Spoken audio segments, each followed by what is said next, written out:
ಕಾಡನ್ನ ಆಕ್ರಮಣೆ ಮಾಡ್ಕೊಳ್ಳೋದಕ್ಕೆ Goldie ತಯಾರಾಗಿತ್ತು. Goldie ಅದರ ಸಹೋದರನ ಜೊತೆ ಶೇರ್ ಖಾನ್ ಮುಂದೆ ಬಂದು ನಿಂತ್ಕೊಳ್ಳುತ್ತೆ. ಶೇರ್ ಖಾನ್, ಸೋಲೊಪ್ಕೊ ನೀನು.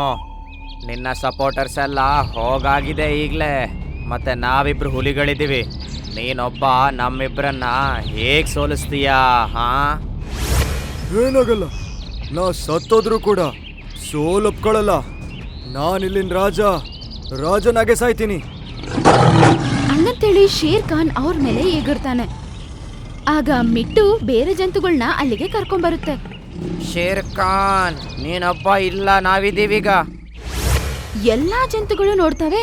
ಮಿಟ್ಟು ಕಳೆದೋಗಿರುವ ಎಲ್ಲಾ ಜಂತುಗಳನ್ನ ಅವಳ ಜೊತೆ ಕರ್ಕೊಂಡ್ಬಂದ್ಬಿಡುತ್ತೆ. ಗೋಲ್ಟಿ ಮತ್ತು ಕರಡಿ ಇದನ್ನ ನೋಡಿ ತುಂಬಾ ಶಾಕ್ ಆಗ್ಬಿಡುತ್ತೆ. ಶೇರ್ ಖಾನ್, ಎಲ್ಲ ಪ್ರಾಣಿಗಳನ್ನೆಲ್ಲ ಮಂಗ ಮಾಡಿ ಆ ಬಾಗಿಲಾಚೆ ಕಳಿಸಿದ್ದು ಕಾಲು. ಅವನು ಗೋಲ್ಡಿಯೊಟ್ಟಿಗೆ ಸೇರ್ಕೊಂಡ್ಯಾನೆ.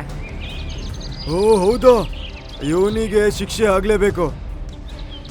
ನೀನೊಬ್ಬ ಸಿಂಹ ನಮ್ಮೊಟ್ಟಿಗೆ ಹೋರಾಡಕ್ಕಾಗೋದೇ ಇಲ್ಲ. ಸೋಲೊಪ್ಕೋ, ಇದ್ರಲ್ಲೇ ನಿಂಗೆ ಒಳ್ಳೇದಾಗತ್ತೆ. ಶೇರ್ ಖಾನ್ ಒಬ್ರೇ ಅಲ್ಲ. ಹಂಗಂತೇಳಿ ಮಿಟ್ಟು ಅದರ ಮಾಯೆಯನ್ನು ಶೇರ್ ಖಾನ್ ಮೇಲೆ ಉಪಯೋಗಿಸುತ್ತೆ. ಆಗ ಅದ್ರ ಪಕ್ಕದಲ್ಲೇ ಇನ್ನೊಂದು ಶೇರ್ ಖಾನ್ ಪ್ರತ್ಯಕ್ಷ ಆಗುತ್ತೆ. ಹಾ, ಇದಾಗ ಕೇಕ್ ಸಾಧ್ಯ? ಈಗ ಇಬ್ರು ಸೇರಿ ಅವರಿಬ್ಬರ ಮೇಲೆ ದಾಳಿ ಮಾಡ್ತಾರೆ. ತುಂಬಾ ಹೊತ್ತು ದಾಳಿ ನಡೆದ ನಂತರ ಗೋಲ್ಡಿ ಮತ್ತೆ ಅದರ ಸಹೋದರ ಟಯರ್ಡ್ ಆಗ್ಬಿಡ್ತಾರೆ. ಮತ್ತೆ ಅವರು ಸೋಲೊಪ್ಕೋತಾರೆ. ನಾವು ಸೋಲ್ಕೊಳ್ತೀವಿ. ಬಿಟ್ಬಿಡು. ಹೋಗಿ ಮುಚ್ಕೊಂಡು ಇಲ್ಲಿಂದ ಹೊರಟೋಗು. ನೀವು ಹೋಗುವಾಗ ಈ ಕರಡಿನೂ ಕೂಡ ಕರ್ಕೊಂಡೋಗು. ಅದನ್ ಕೇಳಿದ ತಕ್ಷಣ ಅವರಿಬ್ರು ಅವ್ರ ಜೊತೆ ಕಾಲು ಕರಡಿನ ಕರ್ಕೊಂಡು ಅಲ್ಲಿಂದ ಬೇಗ ಓಡ್ಬಿಡ್ತಾರೆ.